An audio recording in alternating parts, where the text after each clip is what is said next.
अस्सलामुअलैकुम नाज़रीन, एक नई वीडियो में खुश आमदीद। आज की वीडियो में बहुत ही यूनिक सी राइस रेसिपी आपके साथ शेयर करूंगी। बहुत ज़्यादा टेस्टी बनने वाली रेसिपी है। ना तो ये पुलाव है, ना ही ये बिरयानी है, ना ही इसके अंदर कोई बहुत ज़्यादा मसाले वगैरह हमने ऐड करने हैं, लेकिन ट्रस्ट में ये बहुत ज़्यादा टेस्टी बनती है। तो कैसे बनाएंगे आइए जानते हैं। सबसे पहले एक देगची में मैंने लिया है पानी और मैं 1 गिलास चावल लूँगी। 1 गिलास चावल के हिसाब से मैं तमाम चीज़ों की मिकदार इसके अंदर डालूंगी। पानी मैंने ले लिया है और उसके बाद मैं इसके अंदर डालूंगी पुदीना। 2 खाने के चम्मच पुदीने के पत्ते लेंगे। 1 चाय का चम्मच नमक डालूंगी और 1 चाय का चम्मच साबुत गरम मसाला। साबुत गरम मसाले के अंदर जितनी चीज़ें होती हैं आप जानते हैं, वो तमाम चीज़ें इसके अंदर डालेंगे। अब थोड़ा वेट करेंगे कि पानी के अंदर उबाल आ जाए। जब तक पानी के अंदर उबाल आ रहा है तो दूसरे चूल्हे पे हम मसाला भी तैयार कर लेते हैं। तो इसके लिए मैंने एक जो कप था उसका चौथा हिस्सा जो होता है ना, वो मैंने कुकिंग ऑयल लिया है। उसके अंदर हम 1 खाने का चम्मच लहसुन और अदरक का पेस्ट ऐड करेंगे और साथ ही साबुत गरम मसाला भी ऐड कर देंगे। 1 चाय का चम्मच ही डालिएगा, ज़्यादा ना डालें। अब यहाँ पे मीडियम फ्लेम के ऊपर ना हमने इतनी देर तक इसकी बुनाई करनी है कि आपके किचन में लहसुन और अदरक और साबुत गरम मसाले की हल्की सी खुशबू आनी चाहिए। बहुत ज़्यादा ब्राउन ना कीजिएगा क्योंकि हमने इसको कड़वा नहीं करना, बस हल्की सी खुशबू लानी है। जैसे इसके अंदर हल्की सी खुशबू आने लगेगी, साथ ही दूसरे चूल्हे पे भी आप देख लें कि पानी के अंदर उबाल आ चुका है। अब यहाँ पे जो 1 गिलास मेरे पास चावल भीगे हुए मौजूद थे वो मैं इसके अंदर डालूंगी। चावलों को फुल कुक नहीं करना, चावलों को बस इतना कुक करना है जितना हम नॉर्मली बिरयानी बनाने के लिए कुक करते हैं। उसके बाद यहाँ पे इस स्टेज पे मैं इसके अंदर डालूंगी 2 से 3 सब्ज़ मिर्चें।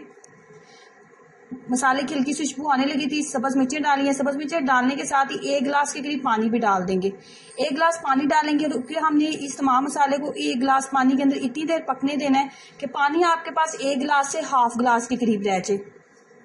तो यहाँ पे 1 गिलास के करीब मैं पानी डालने वाली हूँ। अब मैं थोड़ा सा इसको कवर कर दूंगी ढक्कन के साथ, फ्लेम को मीडियम कर दूंगी कि पानी मेरे पास 1 गिलास रह जाए, सॉरी हाफ गिलास ऐसे। जैसे ही हाफ गिलास मेरे पास पानी रह जाएगा तो इसके अंदर आपने डालनी है जी चिकन क्यूब।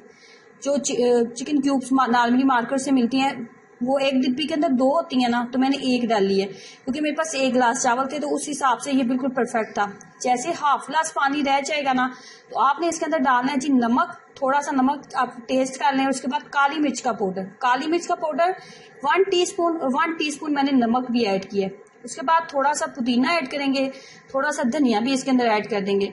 तमाम चीज़ों को ऐड करने के बाद अच्छे से मिक्सअप कर देंगे और यहाँ पे इसी स्टेज पे हमने चावल जो बॉयल करके रखे हुए थे वो भी ऐड कर देने हैं। चावल नॉर्मली जब हम बिरयानी के लिए बनाते हैं तो हम 1 कनी रखते हैं, तो लेकिन यहाँ पे चावलों को मैंने 2 कनी के करीब रखा था। आप नॉर्मली 95% चावलों को कुक कर लेते हैं जब बॉयल करते हैं, लेकिन मैंने जो है यहाँ पे इनको 90% कुक किया था। यहाँ पे मैंने थोड़ा सा केवड़ा एसेंस डाला है। अगर आपके पास बिरयानी एसेंस मौजूद है तो वो डालें, मेरे पास नहीं था तो मैंने केवड़ा एसेंस ही डाल दिए। उसके बाद थोड़ा सा येलो फूड कलर ऐड करेंगे और इसको लगा देंगे जी दम के ऊपर। बहुत ज़्यादा देर दम के ऊपर बिल्कुल नहीं लगाएंगे, 5 से 7 मिनट ही दम काफ़ी होगा और चावल जो है फुली बहुत अच्छे से कुक हो जाएंगे। और चावल जो है आपको मैंने दम खोल लिया, चावल परफेक्टली कुक हो चुके हैं। मज़ेदार से जो चावल हैं तैयार हो चुके हैं। ना तो आप इसको बिरयानी कह सकते हैं, ना ही पुलाव कह सकते हैं, लेकिन ये इन दोनों से बहुत ज़्यादा टेस्टी बनने वाली रेसिपी है। ट्राई करें और अपना एक्सपीरियंस शेयर करना मत भूलें। अल्लाह हाफिज़।